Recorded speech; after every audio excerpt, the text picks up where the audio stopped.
Welcome to Literature News, the podcast on YouTube. I am Hans-Georg Ruprecht. My guest today is Ulrike Schrimpf, who is a novelist and the author of books of poetry and short stories, for which she was awarded prestigious grants and prizes. She is based in Augsburg, Germany, which is the birthplace of Bertolt Brecht. Hello, Ulrike Schrimpf. Great having you on our show. Yeah, hello. Thanks for having me. Okay.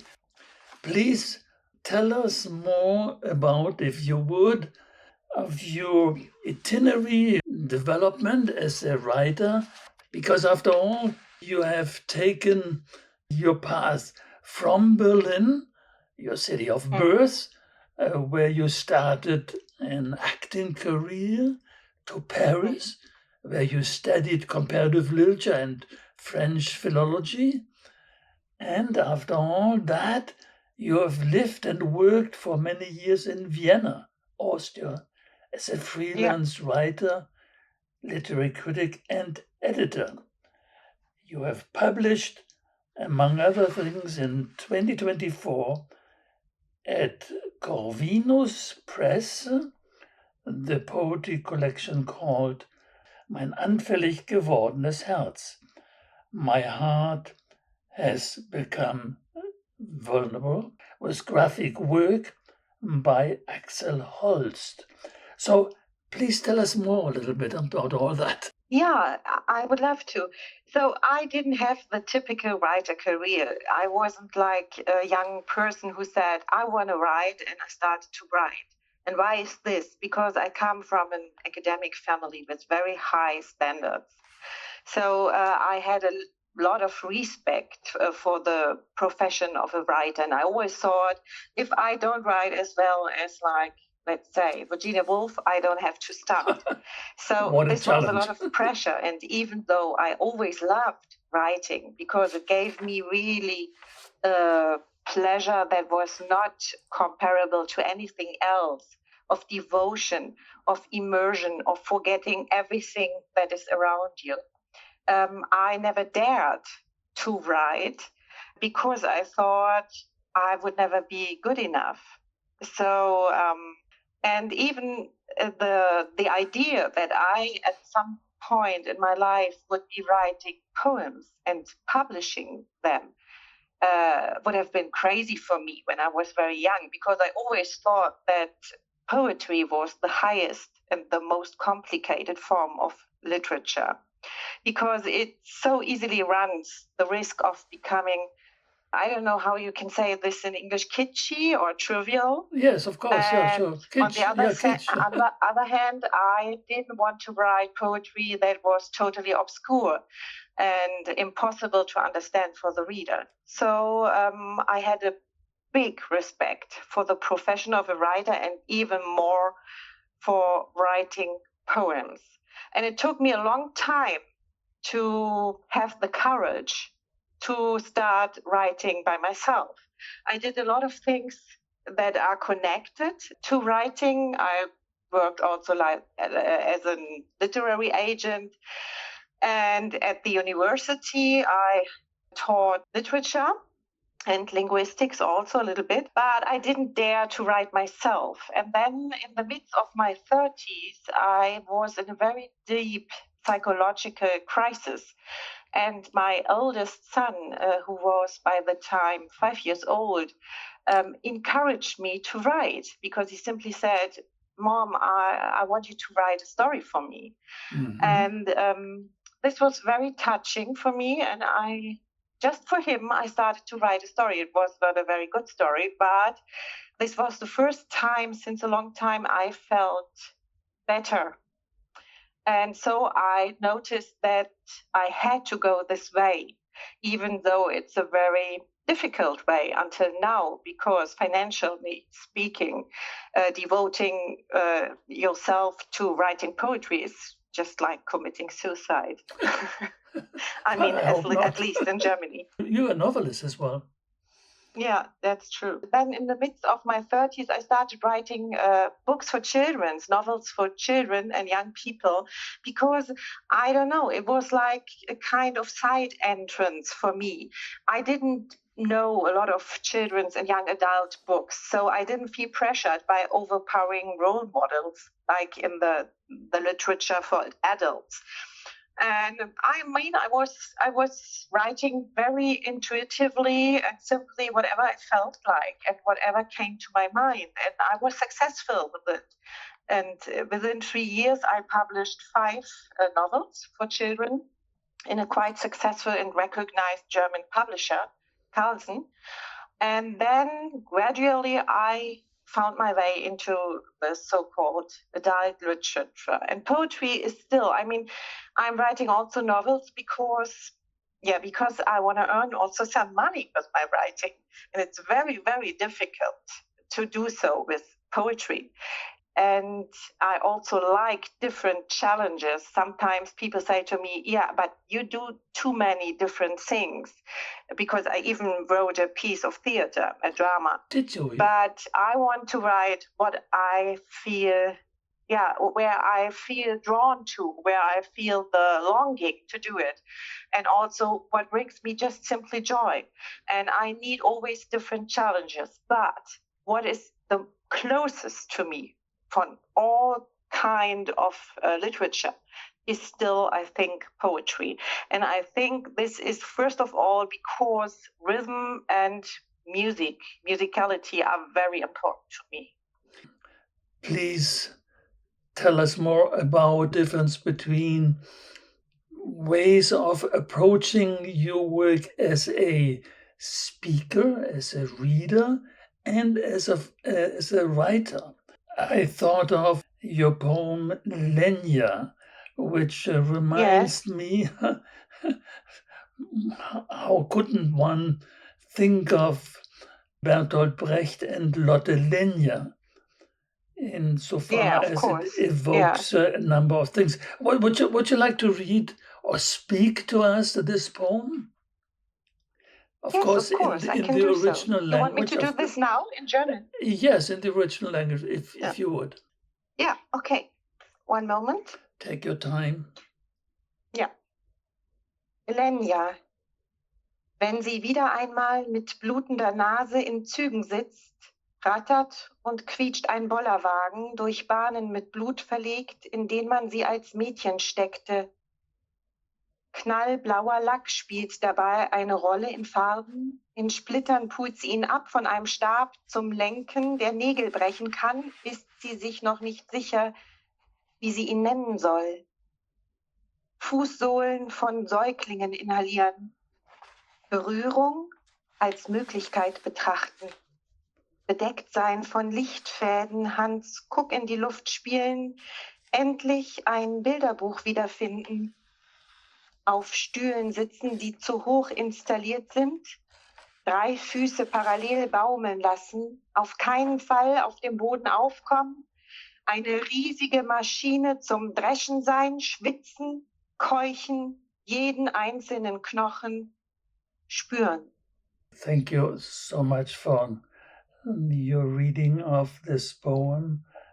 Perhaps a brief remark about Lotte Lenya, because after all, she and Bertolt Brecht lived in a time of considerable unrest, social struggle, and difficult times in Berlin.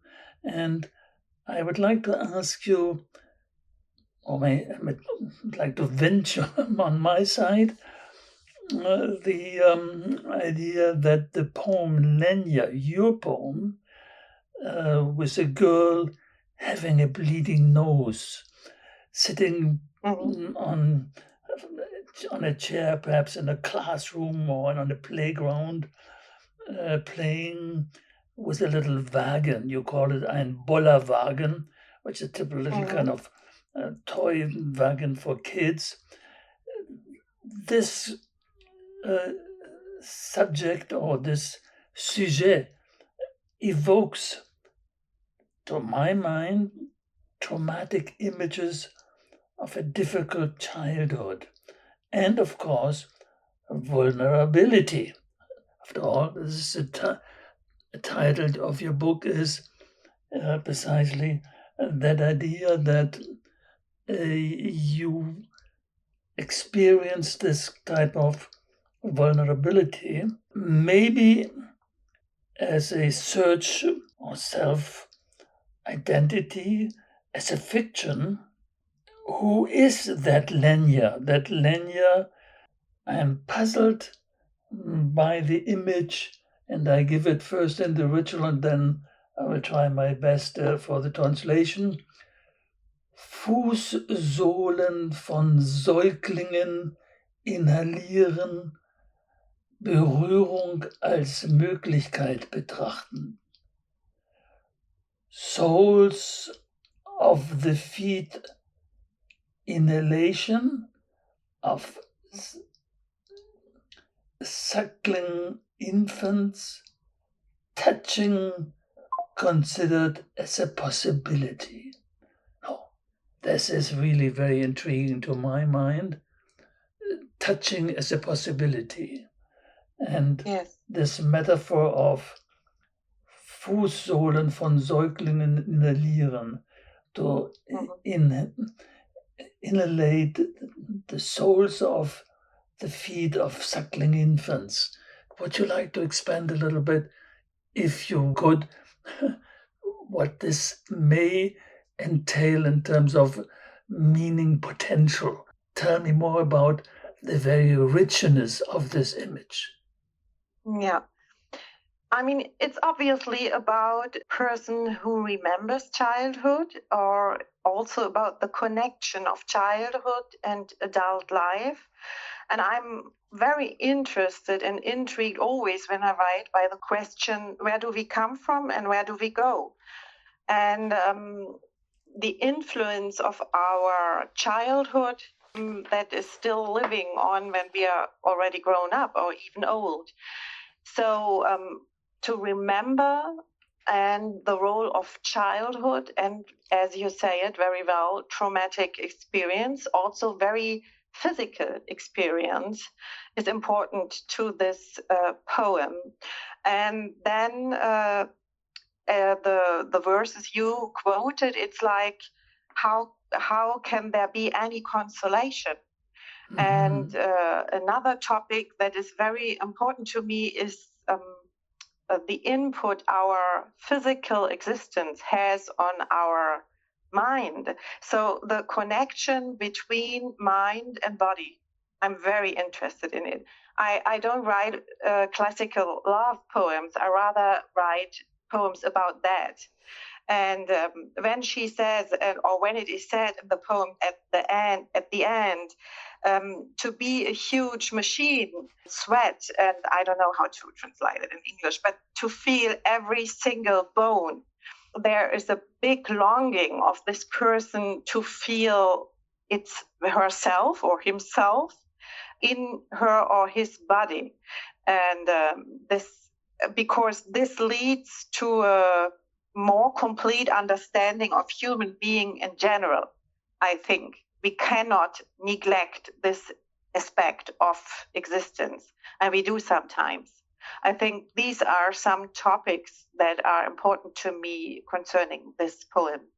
Well, this is what I understood while reading, thanks to your generosity, your entire collection. Mein anfällig gewordenes Herz. My heart has become vulnerable. The vulnerability of your heart. May I ask you a little bit more about that? You know, it's so interesting you said the poem says, you know. In other words, I would like to hear from you about that lyrical self. Das lyrische Ich, you know. Yes. And I think the well recognized by your reviews, the way people react to your poetry is, of course, by your very precise use of language. By this I mean what Roland Barthes called l'écriture. L'écriture prior to the actual production of a text, So who is this self in Lenya, but also in other poems? What is your distance? What is your relationship to that lyrical self? I think the lyrical self in my poems, it sounds huge, but for me, it's the whole world. So I don't use very often the classic first person perspective, but I rather write from a personal second perspective. Yes. But also like in a kind of dialogue with yourself, like du, in the second person form of address. Like you have it, for example, with Rilke, who wrote this famous poem about a piece of art, and he says, "There's no place that does not see you. You must change your life." And of course, this is like a chorus speaking, or here is a community speaking, a collective feeling and experience, and also thinking and mind. And this is very important to me. I'm interested in very diverse perspectives and worlds of perception, like it can be childlike or old, male or female, even genderless, historical and contemporary. But I think sometimes, and not very, quite often, it's even a whole group of people who are the lyrical self in my poems, who dream, who struggle with the meaning of life, who remember, and who have to face farewell and death, for example. And I wrote yet unpublished cycle that is called Engramme, Dinge ohne Augenzeugen, where I wrote about the people who were sent to concentration camps during the Third Reich, and they had to hand over the last items and objects they had with them. For example, wedding rings, photos of their families, powder compact, earrings.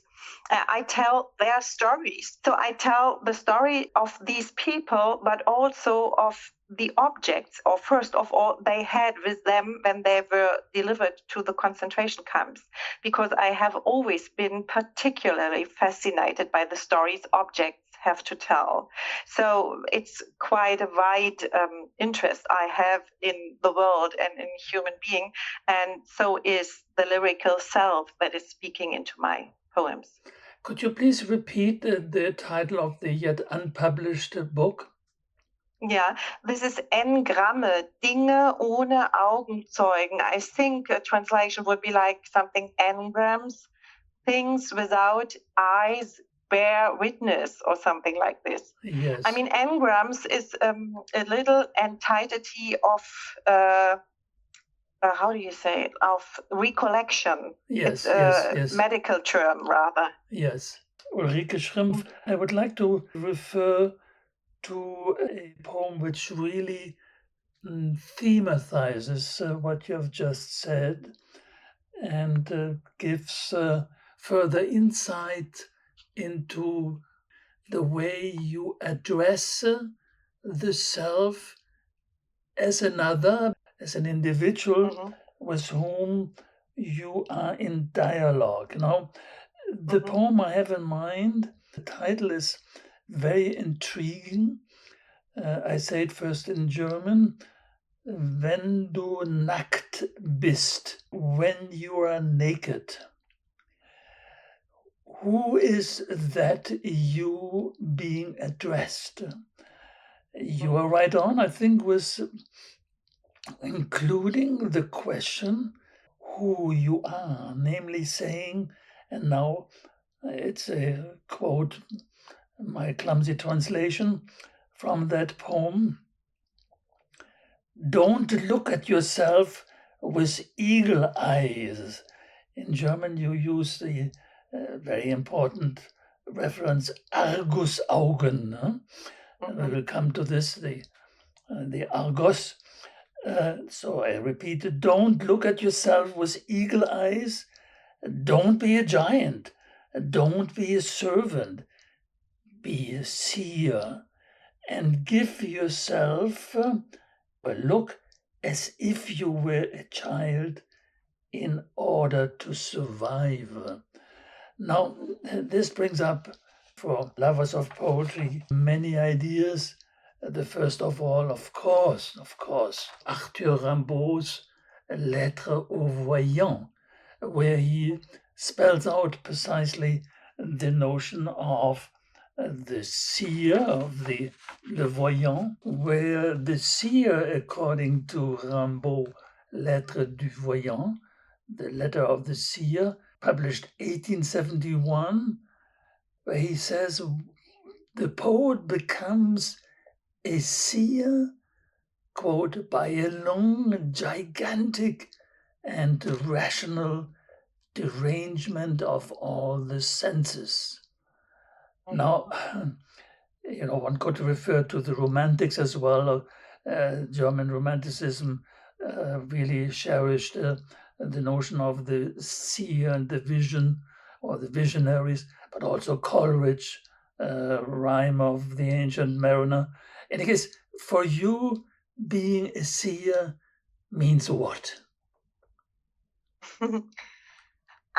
I don't know. I'm very interested in, I always think existential topics or situations. So we are born by ourselves alone and we die by ourselves alone. We go away.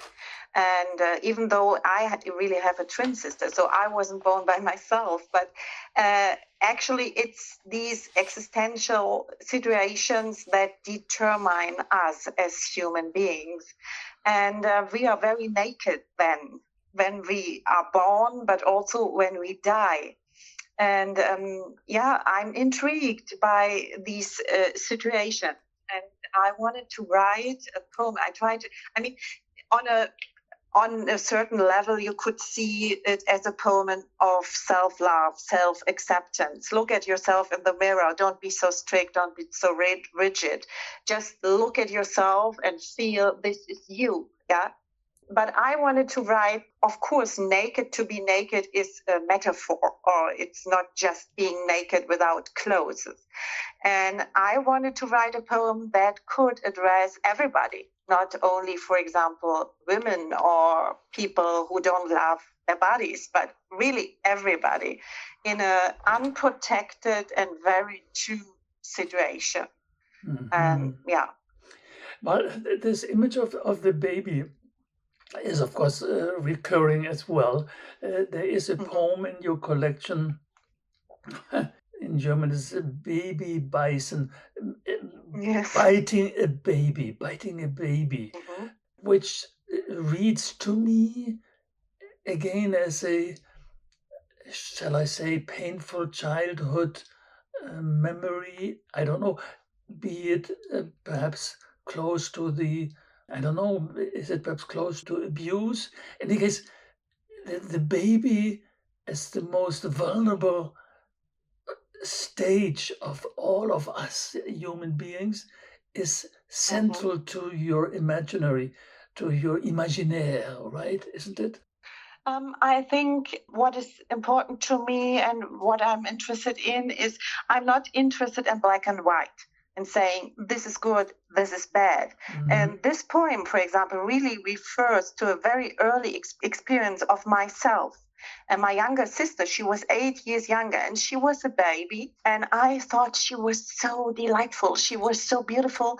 And she was so, we say, like lecker. She was so good. Yes, I really wanted to eat her. Yes, I could suckle her, I could bite you. Absolutely. Yeah. Okay. But it's true.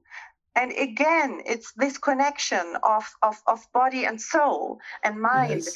And I was really, I don't know, I didn't think I really bite her. And I didn't want to hurt her. I was just curious and I was so attached to her.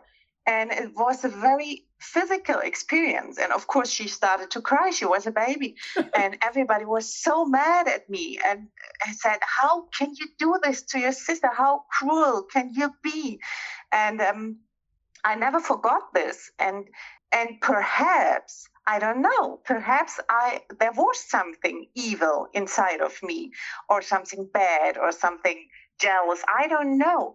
We all have it inside of ours. And I'm very interested in not seeing people as good and bad, as light and dark. No, everybody of us is everything. And I'm intrigued and fascinated by this. Mm-hmm.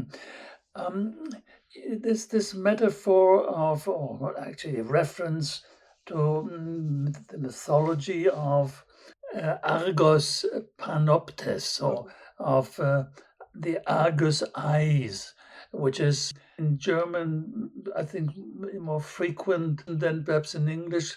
Don't look at this with Argus Auge, no? So, but what is interesting that you say you don't want to be in a panoptic watcher, observer. So what is the difference for you between that and the seer? Where is your gaze directed to? What is your focus? I think I'm really intrigued, and there are different points that are very important to me, but I'm intrigued by everything about the transgression between reality and dreams and hallucinations, and also mental health and craziness, so sad craziness. So yeah, and I think it's really fluent, and I'm also intrigued by fantasy worlds. I don't write fantasy, and I don't mean the simple fantasy stories about another universe or something like this, but about the dreams. For example, dreams are very wide field I'm very interested in. How does our brain work? How does it work, the dreams we have? Which signification do they have? What is about our subconscious? And I think to reflect this and to paint it by poetry, this is my trial to see something, to show something. Yeah. Yes, Ulrike Schrimpf, thank you so much for this conversation. And as we said prior to our chat, we could have done it in French, and next time we will do it in French. It would be a pleasure to me. Yeah. Ça sera un grand plaisir, Voilà. en particulier au sujet de vos lectures dans le domaine de la francophonie. Vous avez dit que vous avez eu le privilège d'avoir écouté Helen Sixous et Jacques Derrida. Ça, c'est extraordinaire, non? C'est une expérience qu'on n'oublie jamais. Très bien. Once again, thank you very much, and bye-bye for now. Yeah, thank you very much for the invitation.